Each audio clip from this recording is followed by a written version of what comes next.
করতে চাই, সে কোথায়, প্রয়োজনে তার সাথে দেখা করতে যদি আমাকে যুগ যুগ ধরে চলতে হয়, রাস্তায় হাঁটতে হয়, তাও হাঁটবো। কথা বুঝতে পারছেন? আল্লাহ পাক বললেন ঠিক আছে। মাজমাউল বাহরাইন, দুই সাগরের মিলন স্থল বলে একটা কথা আছে। মাজমাউল বাহরাইন, দুই সমুদ্র যেখানে মিলে গেছে সেখানে তুমি আমার ওই বান্দাকে পাবে। তার নাম হচ্ছে খিদির। কি নাম? খিদির। খিদির মানে হচ্ছে শ্যামল বা সবুজ। একটা বর্ণন এসেছে খিদির আলাইহিস সালাম যেখানে বসতেন সেই জায়গাটা সবুজ হয়ে যেত। এখন এই ব্যাখ্যাটা বাহ্যিকভাবে হতে পারে, এটা ইন্টারপ্রিটেশনও করা যেতে পারে। আল্লাহ ভালো জানেন কোনটা ব্যাখ্যা সঠিক।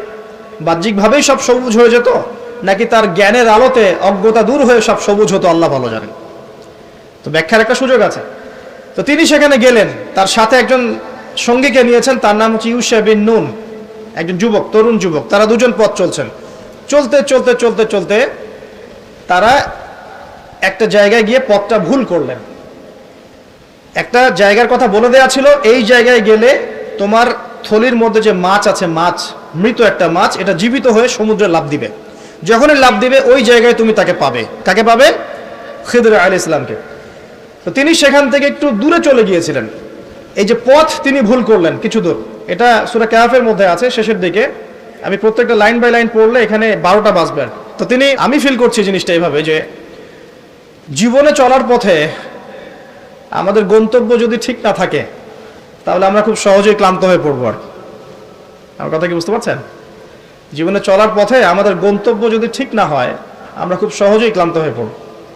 আমাদের গন্তব্য কি? এই গন্তব্য যদি ঠিক না থাকে, যাদের গন্তব্য দুনিয়া, যাদের গন্তব্য বাড়ি গাড়ি, স্ট্যাটাস, প্রতিপত্তি, পলিটিক্যাল পাওয়ার, যাদের গন্তব্য হচ্ছে জাস্ট দুনিয়ার মোহ, তারা খুব সহজেই ক্লান্ত হয়ে পড়বেন। কিন্তু আল্লাহর পথে যারা পথযাত্রী, যাদের গন্তব্য জান্নাত, তারা কখনো ক্লান্ত হয় না। কখনো ক্লান্ত হয়? দেখবেন শেষ বয়সে বৃদ্ধ হয়ে গেছে আলেম, বৃদ্ধ হয়ে গেছেন মুহাদ্দিস, মুফাসসির, এখনো দেখবেন যে সিংহের মতো বক্তব্য দিচ্ছে, দেখেন না?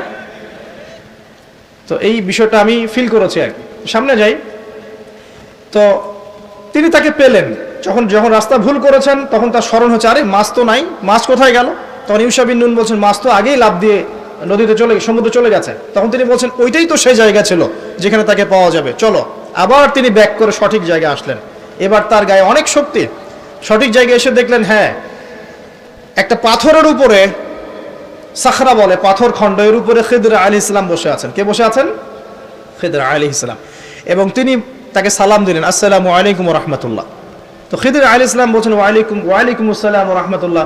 এই জনমানব শূন্য জায়গায় সালাম কোত্থেকে আসলো? তখন মূসা আলাইহিস সালাম বলছেন যে, আমি মূসা। আমি কে? মূসা। খিদির আলাইহিস সালাম বলছেন, তুমি কি বনু ইসরাঈলের মূসা? তিনি বলছেন, আমি একটু পড়ে শোনাই। ক্বালা লাহু মূসা, মূসা আলাইহিস সালাম তাকে বলছেন, হাল আত্তাবিউকা আলা আন তুআল্লিমানি মিম্মা উল্লিমতা রুশদা। মূসা আলাইহিস সালাম তাকে বলছেন, হে খিদির আলাইহিস সালাম, আমি কি আপনার অনুসরণ করতে পারি এই শর্তে যে আল্লাহ আপনাকে যা শিক্ষা দিয়েছেন সেখান থেকে আমাকে কিছু শেখাবেন? স্টুডেন্টের মতো আসলেন। এবার খিদির আলাইহিস সালাম কি বলছেন? ইন্নাকা লা তাস্তাতিআ মাইয়া সাবরা। আমি তো শেখাতে চাই, কিন্তু তুমি তো আমার সাথে সবর করতে পারবে না। কি পারবে না? তুমি আমার সাথে ধৈর্য ধরতে পারবে না। একজন টিচার কি কখনো এমন কথা বলে স্টুডেন্টকে? কোন পর্যায়ের জ্ঞান, হিকমা, প্রজ্ঞা, আধ্যাত্মিকত্ব থাকলে একজন মানুষ আগে থেকেই বলতে পারে যে তুমি তো আমার সাথে সবর করতে পারবে না? তিনি বলছেন, ওয়া কাইফা তাসবিরু মা লাম তুহিত বিহি খুবরা। তুমি কেমন করে সবর করবে যে তোমাকে তো এই বিষয়ে কোনো খবরই দেয়া হবে না? ক্বালা সাতাজিদুনি ইনশাআল্লাহু সাবিরান ওয়া লা আ'সি লাকা আমরা। মূসা আলাইহিস সালাম বলছেন, ইনশাআল্লাহ আপনি আমাকে ধৈর্যশীল পাবেন এবং আমি আপনার কাজে কোনো রকমের ভ্যাটো দিব না, বাধা দিব না। আপনি করেন যা ইচ্ছা, আমি আপনার কাজে কোনো বাধা দিব না। আচ্ছা, এবার তারা চলতে লাগলেন। ওকে, তিনি বললেন, ক্বালা ফাইন ইত্তাবা'তানি ফালা তাসআলনি আন শাই। খিদির আলাইহিস সালাম বলছেন, তুমি যদি আমাকে ফলো করতেই চাও তাহলে আমাকে কোনো প্রশ্ন করতে পারবে না। আমি যা করব চুপচাপ দেখতে হবে, পরে আমি তোমাকে জানিয়ে দেব, কিন্তু তোমার কোনো প্রশ্ন করা চলবে না। এমন করে টিচার দেখেছেন ছাত্রকে বলে প্রশ্ন করতে পারবে না, যা পড়াচ্ছি পড়ো, যা বোঝাচ্ছি বুঝো, যেমনে চালাচ্ছি চলো। পৃথিবীর সবচেয়ে জ্ঞানী মানুষ কে? খিদির আলাইহিস সালাম। এবার চলছেন, ফানতালাকা, তারা দুজন চলতে লাগলেন, হাত্তা ইযা রাকিবা ফিস সাফিনা খরাকাহা। আমি শর্ট করে বলছি, তারা চলতে লাগলেন, একটা নৌকা এই নৌকায় করে তারা একটা নদী পার হলেন। এই নৌকার যে মাঝি বিনা পারিশ্রমিকেই তাদেরকে পার করালো। কিনারায় যাওয়ার আগেই খিদর আলাইহিস সালাম নৌকার তলদেশটা ফুটা করে ফেললেন। কাজটা কি ঠিক হলো? বিনামূল্যে একজন আমাকে সার্ভিস দিল এবং খিদর আলাইহিস সালাম তার তলদেশ ফুটা করে ফেললেন। মুসা আলাইহিস সালাম এবার দেখে বলছেন যে আপনি এটা কি করলেন? লাকাদ জি'তা শাইআন ইমরা, আপনি একটা জঘন্য কাজ করে ফেললেন। যারা আমাদের এত উপকার করলো আপনি তার তলদেশ ফুটা করে ফেললেন। এবার খিদর আলাইহিস সালাম বলছেন আমি তো বলেছিলাম, আলাম আকুল লাক, আমি তোমাকে কি বলি নাই, ইন্নাকা লা তাস্তাতি'উ মা'ইয়া সাবরা, তুমি আমার সাথে সবর করতে পারবে না। এবার মুসা আলাইহিস সালাম বলছেন যে ঠিক আছে, লা তুআখিযনি বিমা নাসিত ওয়া লা তুরহিকনি মিন আমরি উসরা, আমি যেটা ভুলে গিয়েছিলাম এই বিষয়ে আমাকে আর পাকড়াও করেন না, এরপর থেকে আমি আর কোনো সমস্যা করব না ইনশাআল্লাহ। ঠিক আছে। আবার তারা চললেন। চলতে পথে এবার একটা বালকের দেখা, ছোট। ফানতালাকা হাত্তা ইযা লাকিয়া গুলামান ফাকাতালা, এবার তারা চলতে গিয়ে একটা গোলাম, মানে কি ছোট বালককে গোলাম বলে না, জান্নাতে গিলমান থাকবে না ছোট ছোট বাচ্চারা, গোলাম, তাকে ডেকে নিয়ে এসে খিদর আলাইহিস সালাম, এটা তো নৌকা ফুটা করাকে তিনি চ্যালেঞ্জ করলেন, এবার তো বাচ্চাকে ফুটা করে ফেলেছে। এবার তিনি বলছেন যে সুবহানাল্লাহ, ক্বালা ক্বালা আকাতালতা নাফসান যাকিয়াতান বিগাইরি নাফস লাকাদ জি'তা শাইআন নুকরা, আপনি নিষ্পাপ একটা নিষ্পাপ পবিত্র একটা বাচ্চাকে এভাবে হত্যা করে ফেললেন, আপনি তো একটা জঘন্য অপরাধ করে ফেললেন। কে বলছেন এই কথা? মুসা আলাইহিস সালাম। আবার তিনি বলছেন ক্বালা আলাম আকুল লাক ইন্নাকা লা তাস্তাতি'উ মা'ইয়া সাবরা, আমি কি তোমাকে বলি নাই তুমি আমার সাথে সবর করতে পারবে না। শেষবারের মতো ক্বালা ইন সাআলতুকা আন শাইইন বা'দাহা ফালা তুসাহিবনি, এরপর যদি আমি আরেকটা কোশ্চেন করেছি তাহলে আমাকে আর সাথে নিয়েন না। কে বলছে কথা? মুসা আলাইহিস সালাম। যদি বলছেন আমি জ্ঞানী মানুষ যার উপর তাওরাত নাযিল হচ্ছে। এবার ফানতালাকা, তারা চললেন, হাত্তা ইযা আতায়া আহলা ক্বারিয়াতিন ইসতাতআমা আহলাহা ফাআবাউ আন ইউদাইফুহুমা ফাওয়াজাদা ফিহা জিদারান ইউরিদু আন ইয়ানকাদ্দা ফাআকামা ক্বালা লাউ শি'তা লাত্তাখাযতা আলাইহি আজরা। ঘটনা হচ্ছে এই যে তারা এবার চলতে পথে একটা গ্রামে প্রবেশ করলেন। গ্রামের লোকজনের কাছে মেহমানদারি চাইলেন, পানি খাবার নাস্তা পানি কিছু হবে। কোনো মেহমানদারি পেলেন না। অনেকটা আমাদের দ্য সিটি অফ আখিরুজ্জামানের মতো আর কি, আমাদের হচ্ছে পশ্চিমা সভ্যতার যে বস্তুবাদী জীবন ব্যবস্থা, প্রতিবেশীকে খোঁজ নেওয়ার সময় নাই, ভিক্ষুক আসলে মাফ করো মাফ করো, আছে না। এখন কি মানুষের উপকার করতে খুব বেশি পছন্দ করে? সত্যি কথা বলেন দেখি, বেশিরভাগ মানুষই কি এখন মানুষের উপকার করতে পছন্দ করে? বরং বাসায় মেহমান আসলে মানুষ বিরক্ত হয়। বাসায় মেহমান আসলে কি হয়? মানুষ বিরক্ত হয়, মুখে না বললেও মনে মনে বিরক্ত হচ্ছে, কবে যাবে। বাসায় গেলে জিজ্ঞাসা করে খেয়ে আসছেন না, গিয়ে খাবেন, জিজ্ঞেস করে না তো। মানুষ কিন্তু এখন বস্তুবাদী। এই যে গ্রামটা ছিল এমনই হয়তো বা, সেই গ্রামের মানুষ খাবার দিচ্ছে না, সিম্পল একটা মানে একটা সৌজন্যবোধ যে খাবার পানিতে আপ্যায়ন করবো, করছে না। কিন্তু খিদর আলাইহিস সালাম দেখলেন ওই গ্রামের কোনো একটা বাসার একটা দেয়াল পড়ে গেছে, ধসে গেছে। এই দেয়ালটাকে তিনি নিজের হাতে পুরো নির্মাণ করে শক্ত একটা জায়গায় নিয়ে গেলেন। এটা দেখে মুসা আলাইহিস সালাম বলছেন আপনি চাইলে কিছু আজর বা প্রতিদান নিতে পারতেন, কিছু পারিশ্রমিক নিতে পারতেন। মেহমানদারি করলো না, কিছু পারিশ্রমিক দিলে আমরা কিছু কিনে খেতে পারতাম। তো এবার খিদর আলাইহিস সালাম বলেন হাদা ফিরাকু বাইনি ওয়া বাইনাক, এই হলো তোমার আর আমার মাঝের ফিরাক, মানে বিচ্ছেদ। এরপরে তোমার সাথে আমার আর পথ চলা হলো না। আমাদের নবী মুহাম্মদ সাল্লাল্লাহু আলাইহি ওয়াসাল্লাম বলেছিলেন হাদিসের মধ্যে, যদি সেদিন মুসা আলাইহিস সালাম এভাবে কাউন্টার প্রশ্নগুলো না করতেন অনেক জ্ঞান হয়তো শেখা যেত, কিন্তু এটা হলো না। প্রথমে যে বলেছেন খিদর আলাইহিস সালাম ইন্নাকা লা তাস্তাতি'উ মা'ইয়া সাবরা, তুমি আমার সাথে সবর করতে পারবে না, এটা কি ফলেছে না ফলে নাই? ফলেছে না ফলে নাই? আচ্ছা, এবার চলেন সামনে।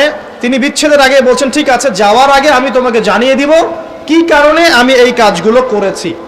এক নাম্বার, আমি যে নৌকাটা ফুটা করেছিলাম, আমি শর্ট করে বলছি, ওই নৌকা যদি ফুটা না করতাম তাহলে এই সমুদ্রের পিছনে একটা জলদস্যুদের দল ছিল, এরা ভালো ভালো নৌকাগুলোকে হাইজ্যাক করে, সিজ করে নেয়। এই নৌকা ফুটা আছে, এই নৌকা তারা নিবে না। বাহ্যিক চোখে মনে হচ্ছে যে আমি ওই ব্যক্তিদের ক্ষতি করেছি, কিন্তু আসলে আমি ওই ব্যক্তিদের কিন্তু উপকার করেছি প্রকৃত অর্থে। তুমি সেটা বুঝতে পারো নাই, কারণ তুমি বাইরের চোখ দিয়ে দেখেছো, আর আমি আল্লাহ পাকের মারেফত দিয়ে দেখেছি। কথা কি বুঝতে পারছেন? দ্বিতীয় যে বাচ্চাটাকে আমি খুন করেছি, বা খুন না, এটা খুন বলা ঠিক হবে না, হত্যা করেছি, সেই বাচ্চাটাকে আমি নিজেরই হত্যা করি নাই, আল্লাহ পাকের আদেশে করেছি, কারণ এই বাচ্চা যদি বড় হতো তাহলে এই বিশ্বের বড় কাফেরদের একজন হতো।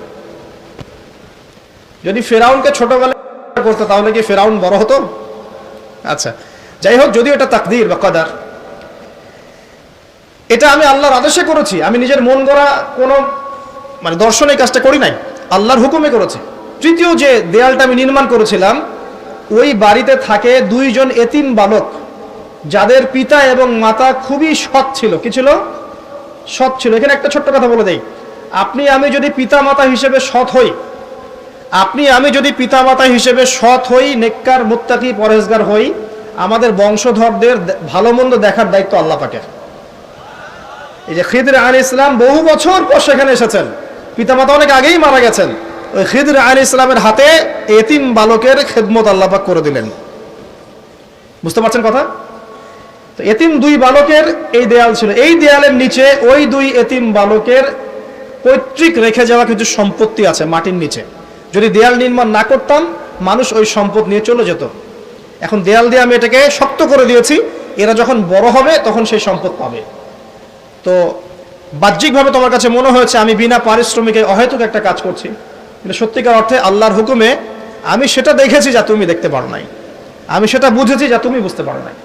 এরপরে তাদের বিচ্ছেদ হয়ে যায়। আমি আপনাকে একটু দেখাই যে এখানে দেখুন, 3টা ক্ষেত্রেই মূসা আলাইহিস সালাম বাহ্যিকতাকে প্রাধান্য দিয়েছেন, কিন্তু খিদর আলাইহিস সালাম ইন্টারনাল আইজ বা আমরা যেটাকে বলি ইন্টারনাল অবজারভেশন, এটাকে প্রাধান্য দিয়েছেন।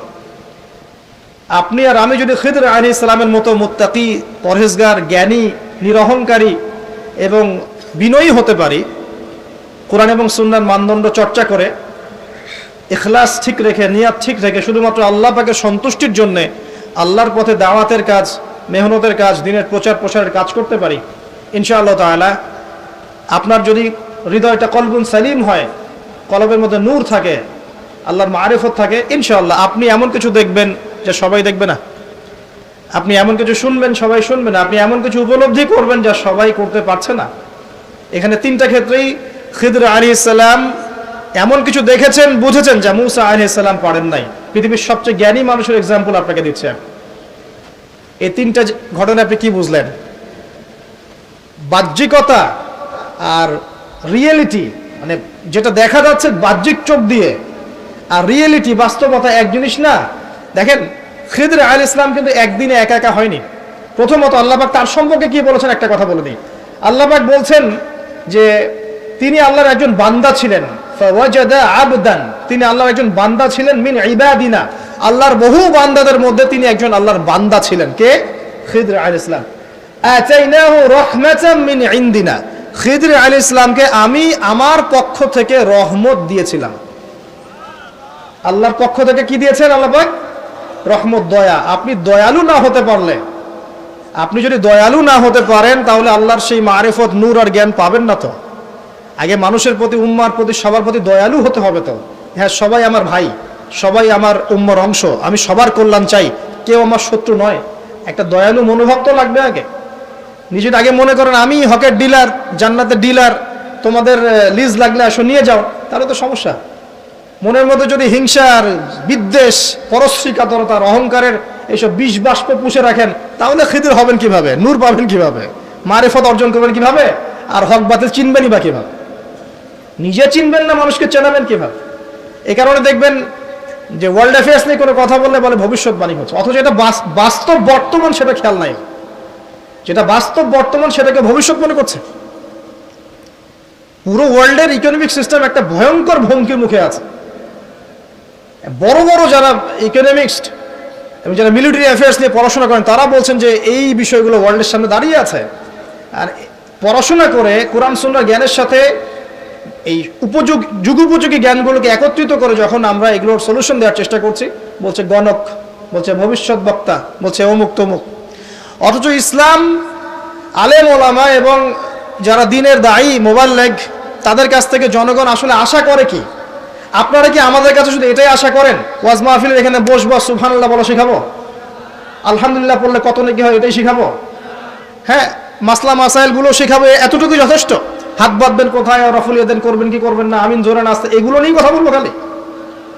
আমরা কি খালি এই আধ্যাত্মিকত্বের বিষয়গুলোই, ইবাদত বন্দিকে জীবনের কথাগুলোই বলবো? ইসলামে কি ইকোনমিক কোনো সেকশন নাই? ইসলামে কি পলিটিক্স নাই? ইসলামে কি জিও পলিটিক্স নাই?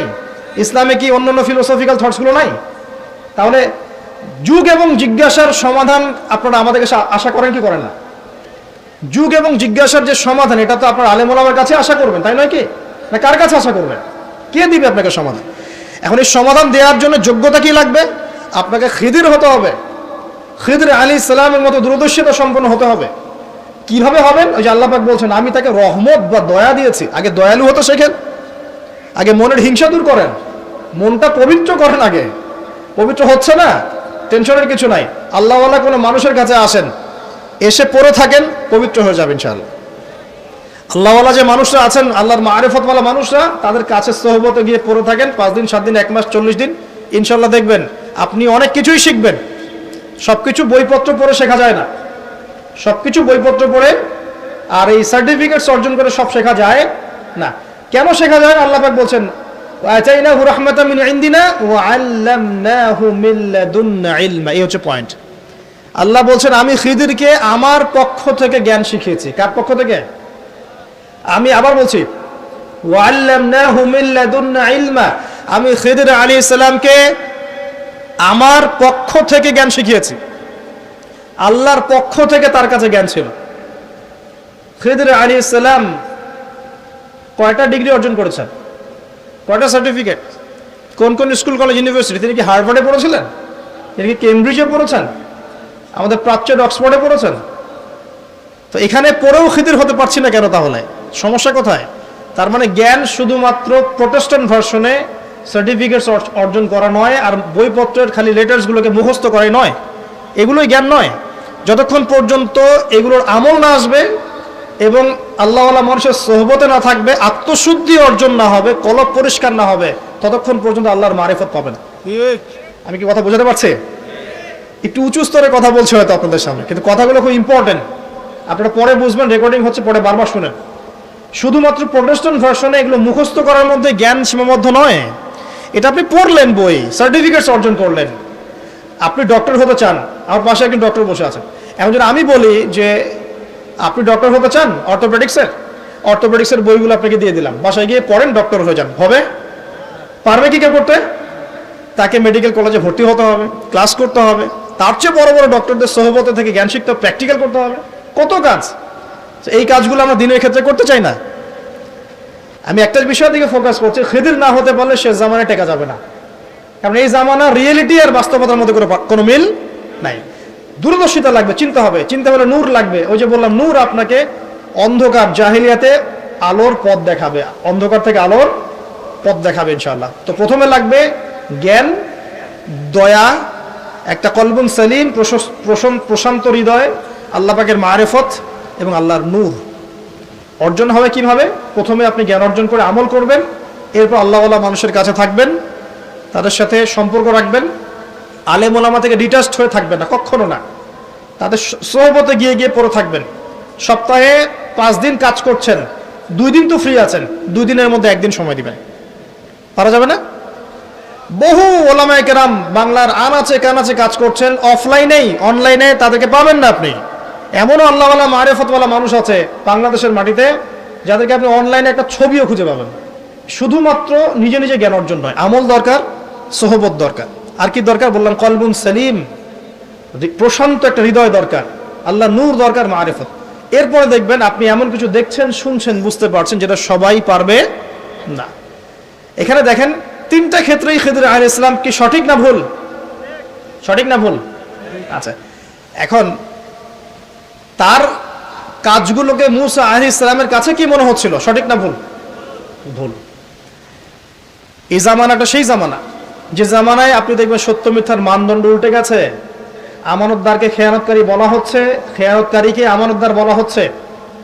প্রচন্ড রকম উগ্র একজন মানুষকে আপনি বলছেন ভালো মানুষ, কিন্তু একজন ভালো মানুষকে আপনি বলছেন উগ্র। প্রচন্ড রকম জালেম একটা সভ্যতাকে আপনি বলছেন একদম বিশ্বের সবচেয়ে উন্নত সভ্যতা, কিন্তু আদতে তারা বিশ্বের সবচেয়ে নিকৃষ্ট সভ্যতা। বাহ্যিকভাবে আপনি দেখছেন ইকোনমিক প্রোগ্রেস, আসলে দেখছেন ধসে যাচ্ছে। বাস্তবতা হচ্ছে এটা ধসে যাচ্ছে। আপনি দেখছেন নারীর অধিকার একদম, আদতে নারীরা জাহান্নামী হচ্ছে বেশি বেশি। বাহ্যিকভাবে দেখছেন যে পোশাক চেঞ্জ হয়ে যাচ্ছে, ছেলের পোশাক মেয়ে, মেয়ের পোশাক ছেলে, তাই না? এটা শুধু বাহ্যিক পোশাকেই হচ্ছে না, এটা আপনার সমাজের ফাংশনাল রোলটাও চেঞ্জ হচ্ছে। সমাজের ফাংশনাল রোলের মধ্যে মেয়ে ছেলের জায়গায় আসছে, ছেলে মেয়ের জায়গায় আছে। ভিতর থেকে দেখা শেখেন, আপনি ভিতর থেকে দেখা শেখেন। দেখছি আমরা উম্মার জন্য অনেক কিছু করে ফেলছি, কিন্তু আদতে আমরা এখন ঐক্যবদ্ধই হতে পারছি না। আমরা সবাই মিলে একটা জায়গায় আসতেই পারছি না এখনো। ছোটখাটো বিষয়গুলোকে নিয়ে অনলাইন অফলাইন গরম করে রেখে দিচ্ছে একেবারে, তাই না?